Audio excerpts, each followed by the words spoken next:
Hello everyone. Today I want to share a transformation story, one that many finance teams can relate to. We're going to talk about AP invoice processing, but more importantly, we are going to talk about how we took a manual error-prone process and turned it into an intelligent automated system that saves time, reduces errors, and improves compliance. Now, let me start by painting a picture of what our finance team deals with every day. Let's take into the business use case. Let's picture it in this way. It's a Monday morning. Sarah, one of our AP administrators, logs into the Salesforce. She has around 50 new invoices that arrived over the weekend from various vendors. Each one needs to be processed. The current reality is she has to do each of the invoices. First, the purchaser would have already created a purchase order in the Salesforce, then the ordered goods or services. That PO is sitting there with approved amounts, delivery dates, and all details. Now the supplier sends an invoice. They need to upload it on the portal along with supporting documents. Could be a scanned copy of paper invoice, delivery receipts, shipping documents.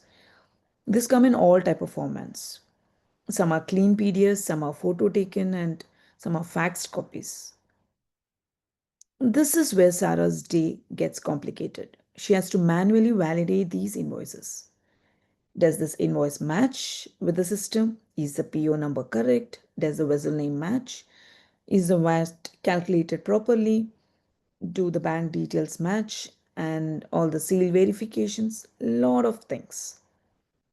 But here's the catch. Sarah isn't just checking one system, she's also switching between systems. She might have a number of third-party systems, be it Salesforce, Oracle, and the invoices based on the business requirement. And she's doing for this for over thousands of invoices every month. So multiple currencies are involved, international vendors are involved, complex vessel operation documentation is involved. So just imagine what goes wrong with this process.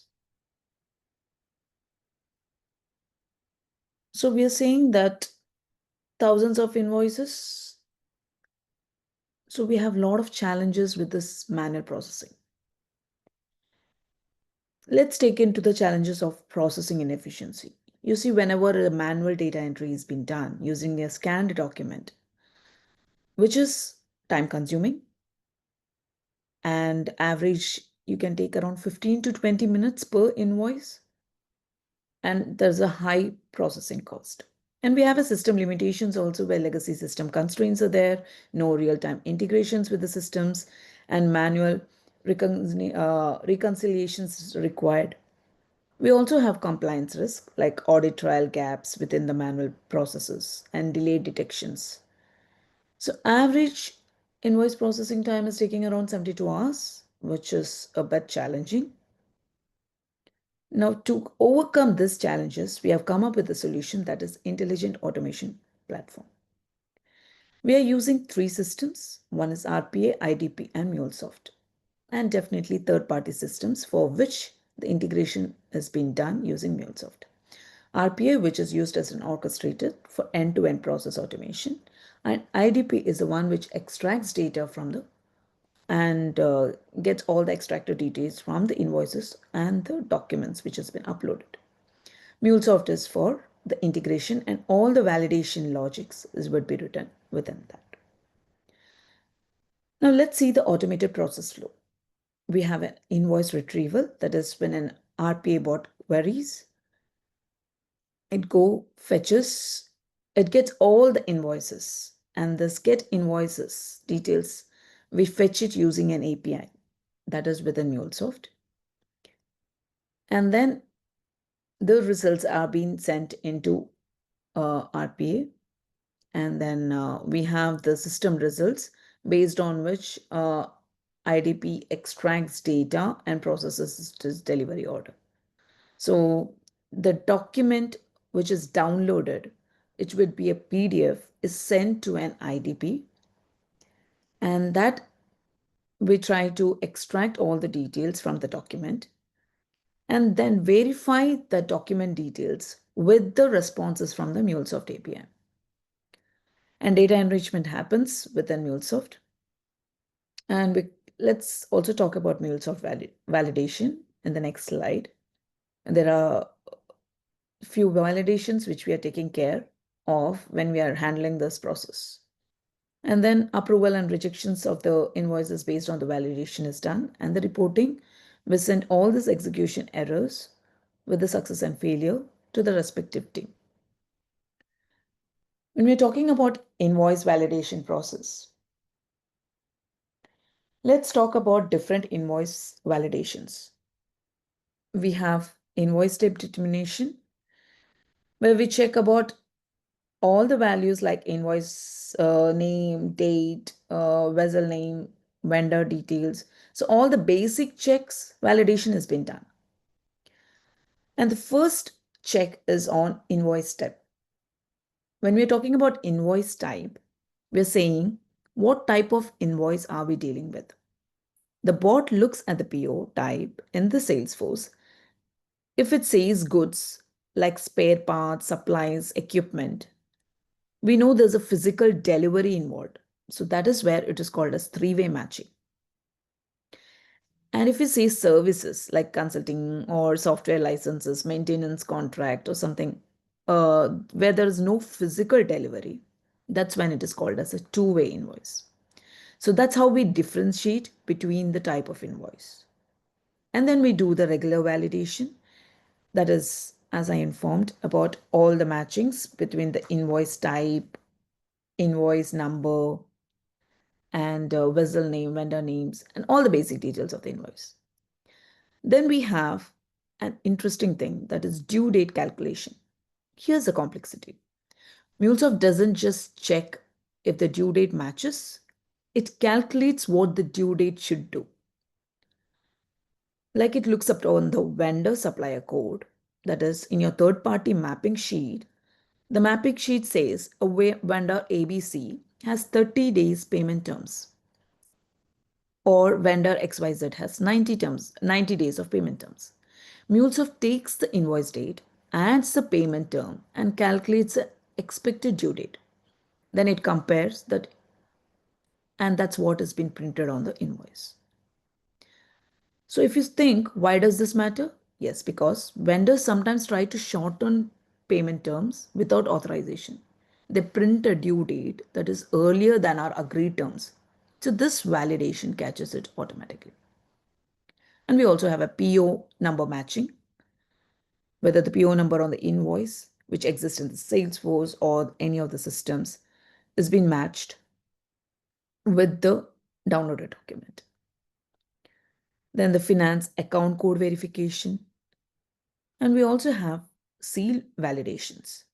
Now, if it is a three-way invoices for goods, we add three additional critical validations. That is company seal verification, where IDP scans the document, it looks for the seal or stamp. That seal must contain our company name and it confirms the document authenticity. That is, it's just not a fake invoice, but it also checks whether the company names has been stamped on that. And then there's this again another seal validation where delivery note presence. For goods, a delivery note is mandatory. So IDP must flag that saying, yes, there is a delivery document attached. Then vessel seal verification. The seal must also contain the specific vessel name for the invoice.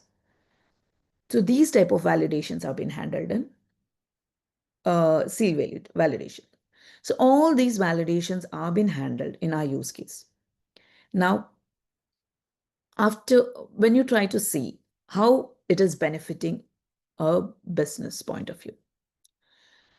So there is a reduction in the processing time. When you're talking about manual entry of invoice, which takes around 72 hours, now has been reduced to 10 hours of time. And then we have a data accuracy with IDP extraction, because when the IDP is extracting, we check how much We can even validate it, saying for how much percent it can assure you that the data is being picked up at the right percentage. So we can just say around 80%, 90%, it's up to us to flag it. And then operational cost reduction. Invoice processing operational cost is automatically reduced. And then complete audit trail. When you have all this in place, you have a complete detail of audit trail. So now let's look into the demo.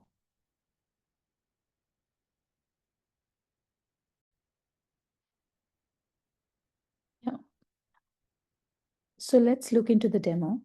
Now let me initiate the RPA bot process. And as soon as it is initiated, it creates an exception tracking file in our local directory. Then it calls the Mule API to get all the invoices and the arrival state. So it found 2 invoices in arrival state. And now it calls the Mule API to get the invoice number and the type. PO type is vessel. Based on this, it will check whether it is a two-way invoices or three-way invoices, as I have told about the validation earlier. So it considers all these validations. So right now it's checking for the invoice type. It checked it is a two-way invoice, which I have already specified in my slides. And then you can see the invoice has been extracted. Now it needs to download the invoice document. So for downloading the invoice document, it gets into the Salesforce login page.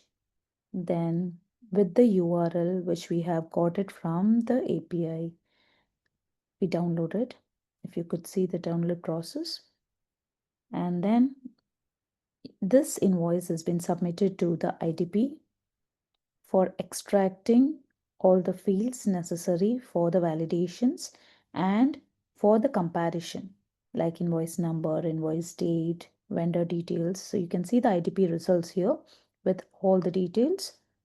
And this has been sent and then compared with it calls a MuleSoft API, it does the validation, and this is the request body it has been sending to that API, where you have all the vendor names and details. It compares it with the downloaded document. And after this comparison, then it lets you know whether the invoice validation is successful. If it is successful, then it would approve the status in Salesforce. Otherwise, it would put the status on hold. So right now it's going to the Salesforce login page, and you can see it goes to the invoices. It will go search for the particular invoice that we have taken right now, which has been extracted, which was on the arrival status. And as it's an RPA process, it's trying to go into that page. It adds the invoice number and it goes into the invoice and does an edit.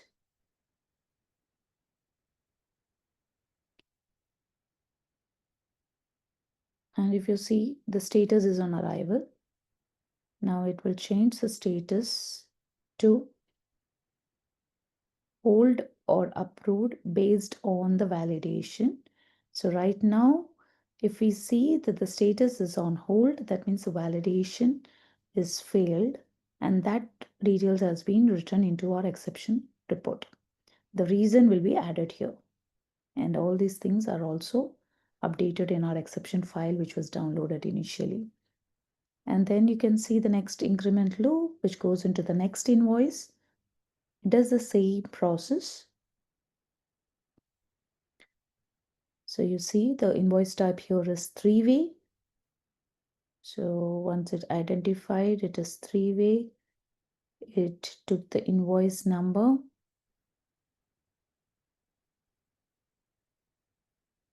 and it further does the same process of going into the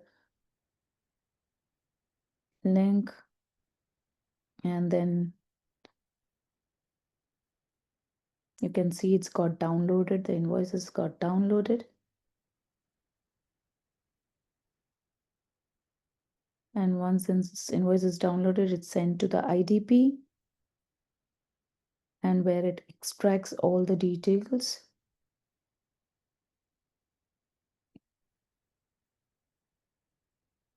As IDP takes a bit of time for extraction because we have written the prompts.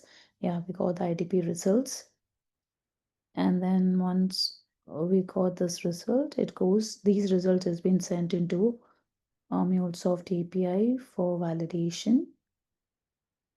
And it checks based on all the validations, whether if the validation from the third-party system on the mapping sheet, if everything looks fine, then if the validation is successful, then the invoice will be set to approved status.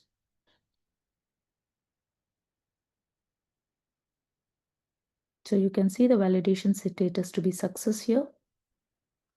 That was the API response, based on which now it will go into Salesforce invoice page and searches this invoice and changes the status to approved.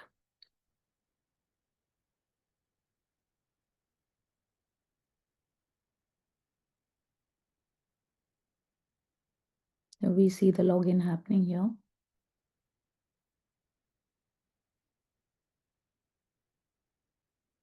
Now the invoice would be searched.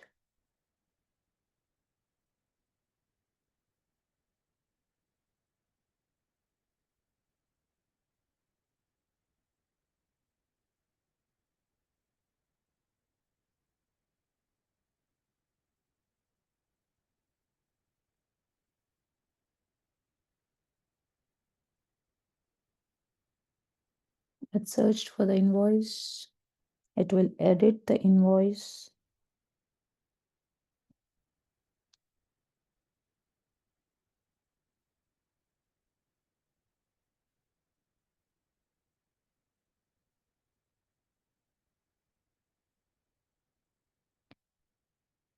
Now you can see the status will be changed from arrival to approved, and it saves the results. As it is approved, there is nothing to add on for the reason, so it will just save it. And everything is also saved in the exception file, which was downloaded initially. And then once this process is done, it closes the Salesforce session. And the exception report is sent via email. So we got a response that the email has been successfully sent. Thus, the process of our PP is done. Let me show you the email.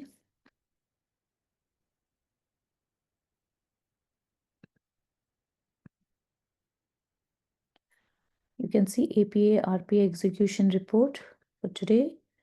And you can see it's automated the report, and you will see the invoice number, supply codes, why it has failed, on what reasons.